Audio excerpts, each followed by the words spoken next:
প্ৰমোদ বড়োৰ চৰকাৰৰ দিনত একো কাম হোৱা নাই জিৰো আমি উন্নয়নটো গুৰুত্ব দিছে আগৰ 15 বছৰত আমি BPF দলে চৰকাৰ বনোৱা সময়ত যিখিনি কাম কৰিছে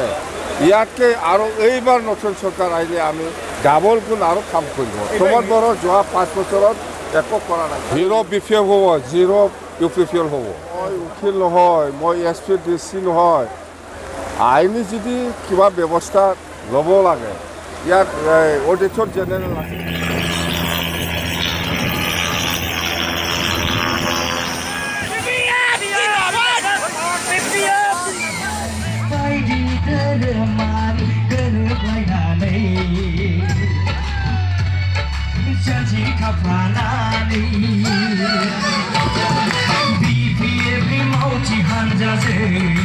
সকলে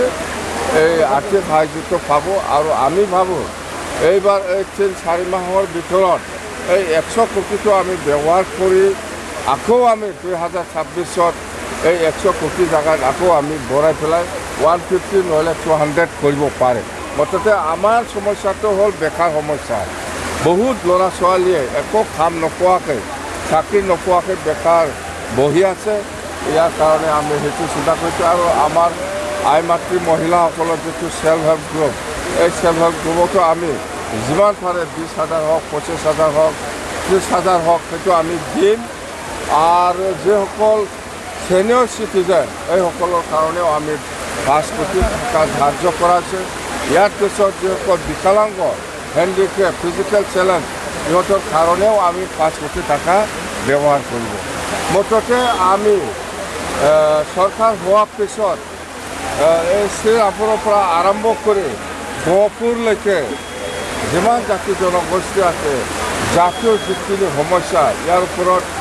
1 নম্বৰ নজৰ ৰাখি পেলাই আমি কাম কৰিব বুলি কৈছে ৰাজবংশীসকলৰ আদিবাসীসকলৰ যিটো জনগোষ্ঠীৰ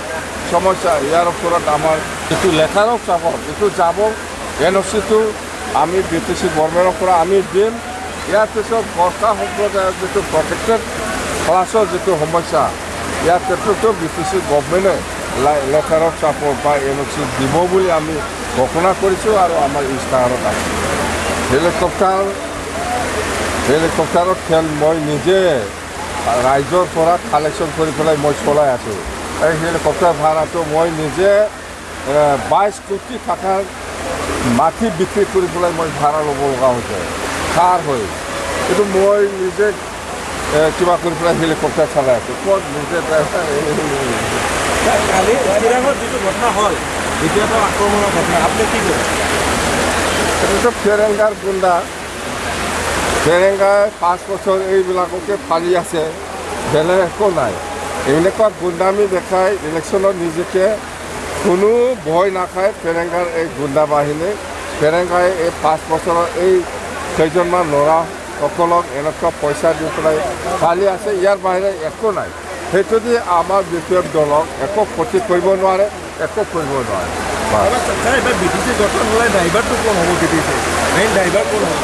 ক'ত কি ড্ৰাইভাৰ গঠন হোৱাৰ পিছত ড্ৰাইভাৰটো কোন হ'ব BTC গভৰ্ণমেণ্টৰ ড্ৰাইভাৰ কোনে চলাব BTC চলাব BPF বাছ আৰু প্ৰমোদ বড়োৱে এটা কথা কৈছে যে হাজৰিমা কোৱা কথাখিনি চব ভিত্তিহীন এইবিলাক কথাৰ কোনো মূল্য নাই প্ৰমোদ বড়োৰ মই যিখিনি কথা কৈছে ৰাজ্যৰ অপিনিয়ন সকলো জাতি জনগোষ্ঠীৰ অপিনিয়নটো লৈ পেলাই মই কথা কৈছে মই বাহিৰৰ কথা কোৱা নাই প্ৰমোদ বড়ো যিবিলাক কথা কৈছে তাৰটোহে ব্যক্তিগত অপিনিয়ন ৰাজ্যৰ অপিনিয়ন নহয় আৰু এটা কথা কৈছে যে আপুনি শূন্যৰ কোনো তথ্য গুৰুত্বই নাযায় শূন্য কি বস্তু আপুনি যে কৈছে যে প্ৰমোদ বড়োৰ চৰকাৰৰ দিনত একো কাম হোৱা নাই জিৰো আমি উন্নয়নটো গুৰুত্ব দিছে আগৰ 15 বছৰত আমি BPF দলে চৰকাৰ বনোৱা সময়ত যিখিনি কাম কৰিছে ইয়াতকৈ আৰু এইবাৰ নতুন চৰকাৰ আহিলে আমি ডাবল গুণ আৰু কাম কৰিব প্ৰমোদ বড়ো যোৱা 5 বছৰত একো কৰা নাই খালি ৰুলখনে কৰিছে হিৰো কোন হ'ব জিৰো কোন হ'ব হিৰো BPF হ'ব জিৰো UPPL হ'ব আপোনালোকৰ চৰকাৰ যদি আহে তেতিয়াহ'লে প্ৰমোদ বড়োৰ বিৰুদ্ধে কোনো আইনী ব্যৱস্থা হ'ব নেকি দুৰ্নীতি হোৱাৰ কথা যে কৈছে আইনী ব্যৱস্থাটো মই উকিল নহয় মই SP DC নহয় আইনী যদি কিবা ব্যৱস্থা ল'ব লাগে ইয়াত অডিটৰ জেনেৰেল আছে হিচাপ কৰা আপুনি ক'ত হিচাপ পইচাটো ক'ত ব্যৱহাৰ কৰিছে কৰা নাই এইবিলাক গোটেই হিচাপটো এজিয়ে একাউণ্টেণ্ট এজি আহিব এজিয়ে হিচাপ কিতাপ ল'ব বাছ এইটো